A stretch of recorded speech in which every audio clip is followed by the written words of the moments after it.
So after nearly 2 weeks of pitching and complaining, Lombard and Cousins are back in.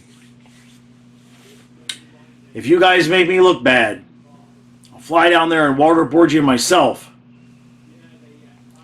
Probably not. We're hanging overtime! We're hanging overtime! We're hanging overtime! Let's go Panthers! Let's go Panthers! Let's go Panthers! Let's go! Go!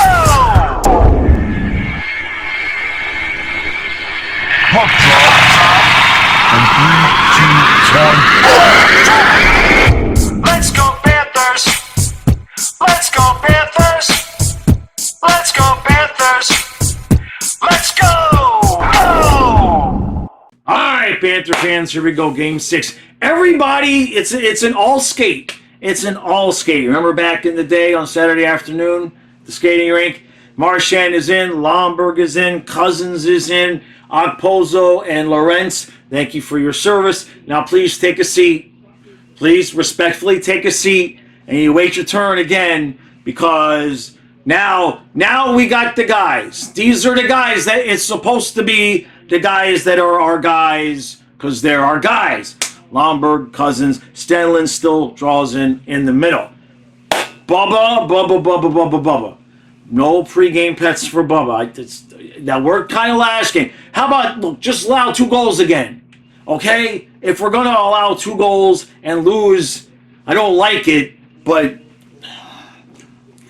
I want to win this game. I want to win the game. I want to win the series. So do you, unless you're a Bruins fan and then you want to win the game, but then you have to go back to Florida. And I don't think we want to go back to Florida, although I guess we will. Even if the Panthers win this series, I guess we're still going to travel home and then wait to find out when we're going to travel back to New York for the start of the Eastern Conference Finals. But that is premature. So what do we need to see tonight? Well, I'm not going to try to guess what we're going to see from the Bruins.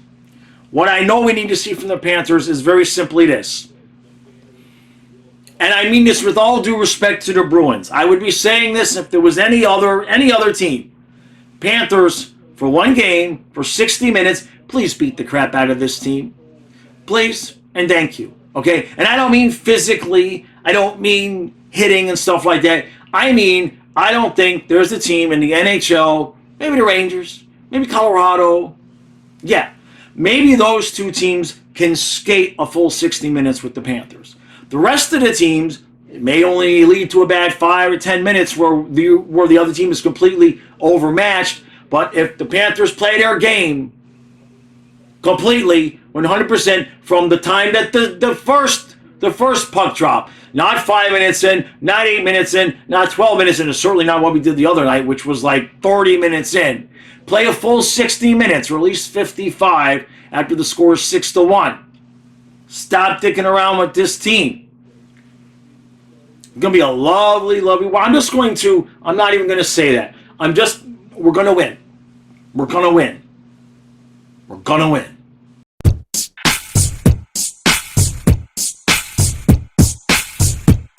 It's 1-0 Boston after 1.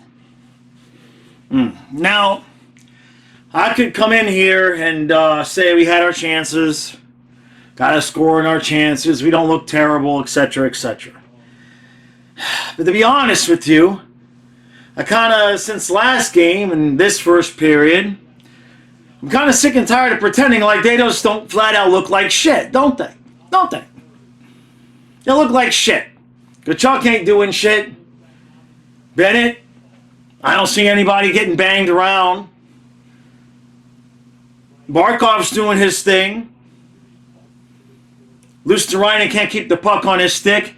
Aaron Ekblad needs to stop pinching. Stop pinching. I don't know if the beard slowed you down or if you got hurt or what the hell the deal is. But I'm sick and freaking tired of pretending like the effort they're putting on the ice is somehow acceptable for the level of playoffs. They look like dog shit. And maybe we come back and win this game. But right now, in this moment, the way we're playing, I ain't worried about the Rangers. This team is not fixing to win this series. They need to wake their dumbasses up. Let's move on to second period.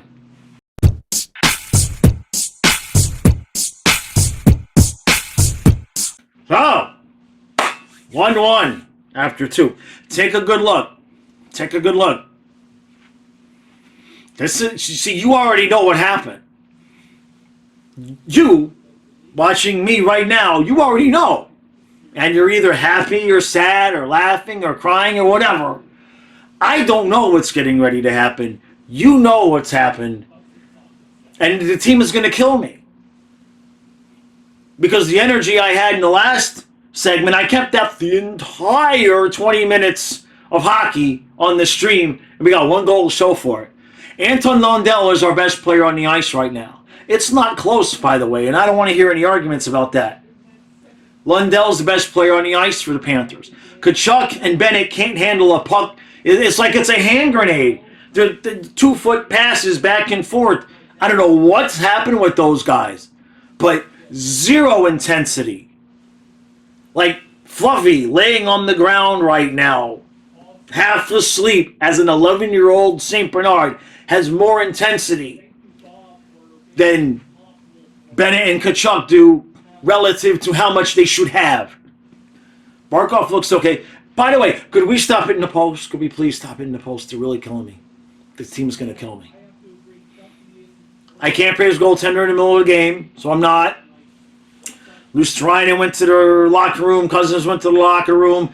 They just sewed a new whatever body part Cousins needed back on because he's like, the hell with you. You ain't taking me off the ice. You never let me back on the ice. Fourth line looks decent. Okay. Lundell is the best player on the ice. Second line looks like just blech, throw up, vomit, inducing throw up. We need somebody to give us some space in this game because while we are one bad period away from getting really close to disaster, we're also one good period away from I get to take a day off. I don't want to stream Game 7 on Sunday. I will. I'll do it. But you think I'm in a bad mood now? Oh, lose this game and see what happens. Panthers, please. Thank you. Do this. Now. Go. Win. Now.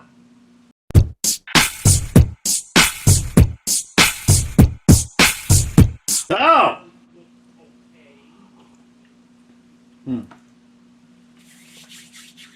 1, 2. That's 8. That is 8.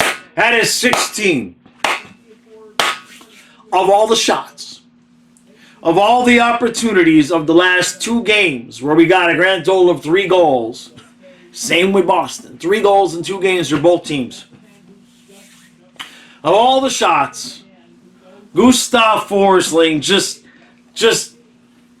says, F it, Tyreek is down there somewhere, and he just puts off a shot that when you look at the angle and the view that he has, there's no way that shot's going in. It wasn't a serious shot. It was just one of those, I guess, throw it on net and just see what happens. And we win the series because of that.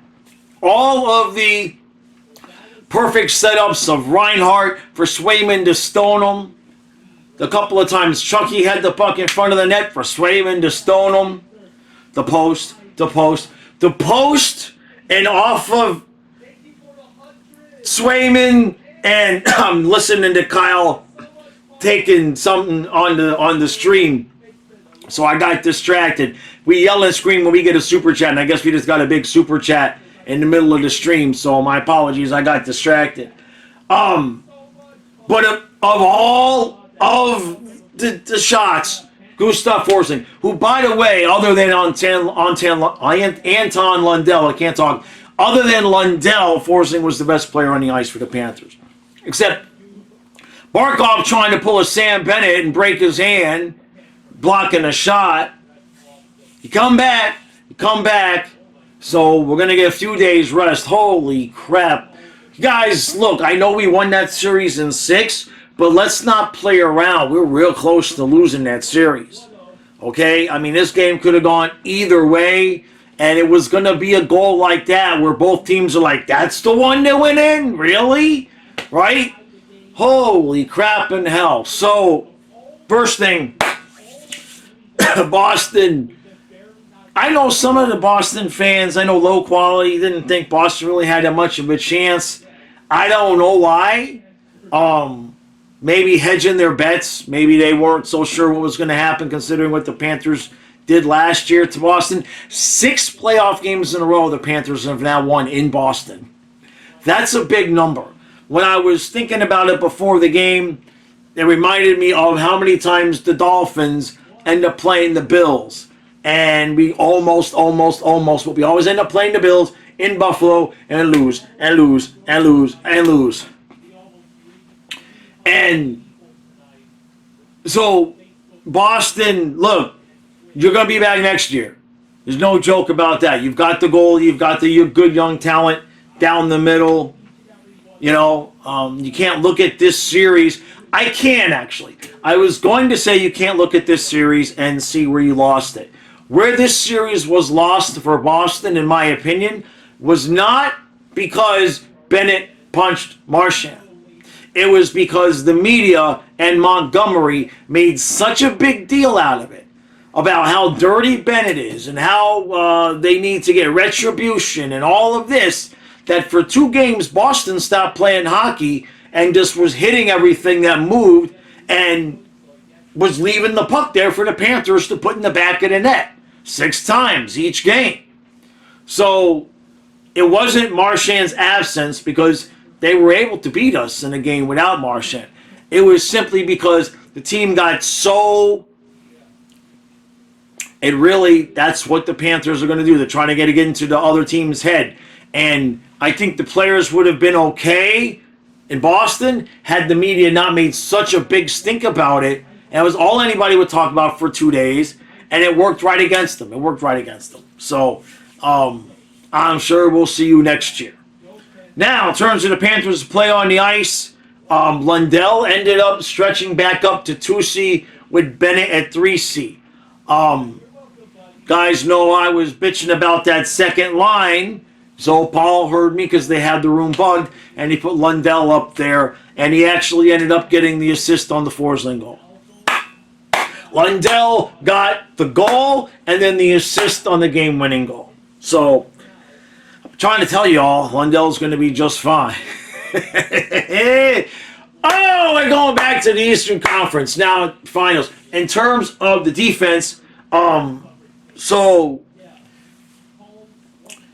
Aaron Ekblad, I've never seen a player who's either really bad or really good. Like, there doesn't seem to be any in-between. Now, yeah, he got better as the game went on, but boy, it's an adventure with him handling the puck. But it wasn't just him. It was Ekblad, Luosterainen, Bennett, Kachuk, at the very least, maybe a little bit of Rodriguez out there, a little bit of Stenlund, just seeming unsure of themselves when they're handling the puck. Just not like getting the puck and knowing where they're going with it. Now, I don't know if that was a product of something that Boston started doing that was giving us trouble, or if they were all just kind of out there, considering the thought of maybe possibly, you know what I mean? Shouldn't have been that much stress. We've been there, done that in this type of situation before. So, we're going to get some rest, and we got the Rangers. And I know people are going to want to know what I think about the Rangers. We're going to need to play better than we have at any point in these playoffs if we're going to beat the Rangers. Now, the Rangers are a little bit tough to judge because the first round opponent, let's be honest, wasn't really a viable playoff team. Okay? And then you get the Canes, and the Canes are the Panthers light. Like, really light. Like, they don't have the scoring, and they don't have the goaltending. And that series was either the Canes keeping it even, or when the Rangers decided to play, they dominated offensive zone time. So I have a feeling, if I had to sit here right now and just give a basic outline to how I think that series is going to go, I know that there's Bobrovsky and I know that there's Shesterkin. And I have a feeling it's going to be an offensive-heavy series. I could be wrong. It could end up 2-1, 3-2 the whole way. And I'm not saying there won't be games like that. But it wouldn't surprise me to see some 5s, 6s, and 7s.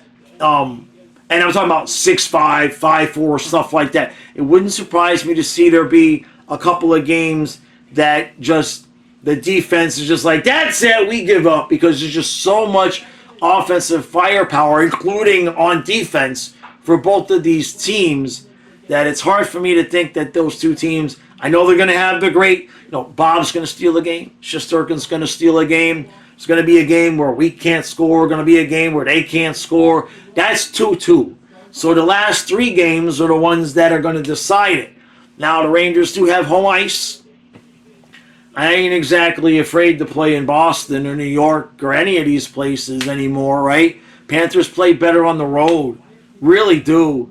I mean, we really do.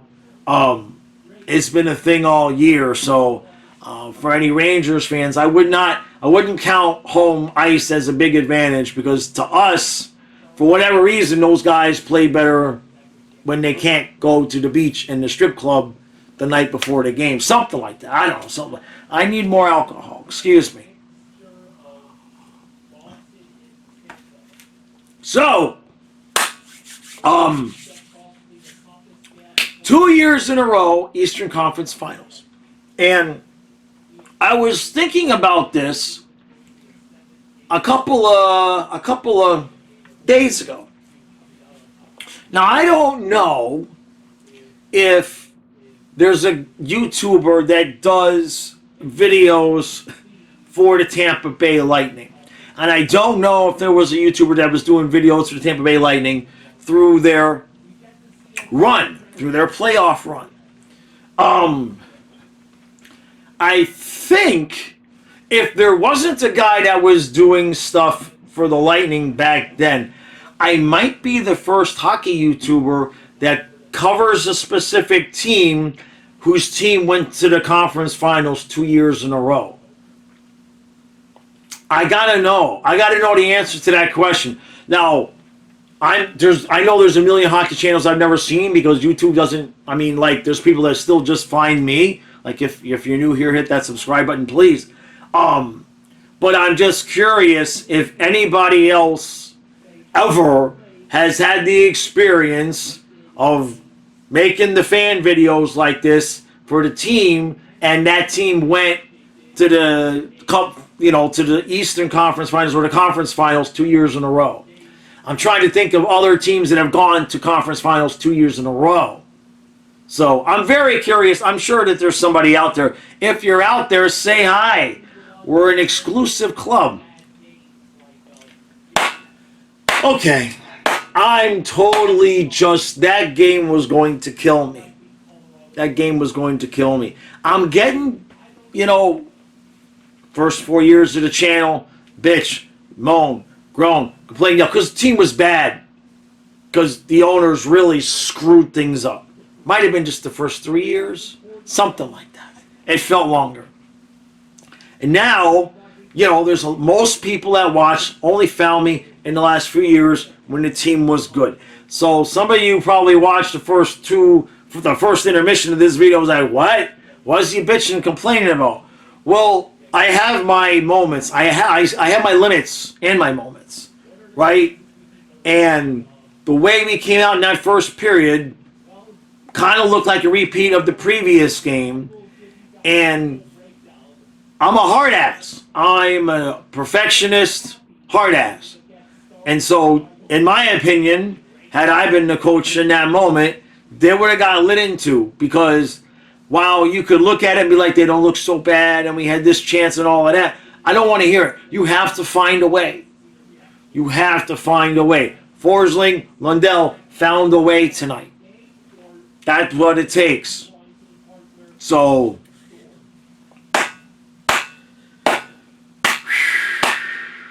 all right.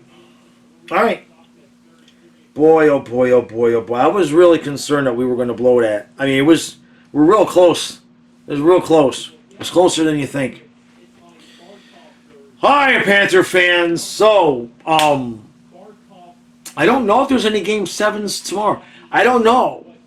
the Eastern Conference is done. So all that's left is the Western Conference. So I got to look at the schedule. Colin and I are going to continue to stream as much as we can, provided the time starts like 8. I think tomorrow night is Vancouver and Edmonton at 8. If that's correct, we'll be streaming tomorrow night. We'll be live for the review tomorrow at noon. And then, have series preview. I got to see if there's a couple people I'm going to ask to see if they want to come on. But like I said, Boston, look, no shame, man. Good series. Better series than I know some people thought it was going to be. My series prediction was Panthers in 6 with Verhaeghe in overtime, and I thought we was fixing to get that tonight. But Forsling, of all the shots in the world, just beautiful. All right, Panthers, that's 8. And we'll see you tomorrow.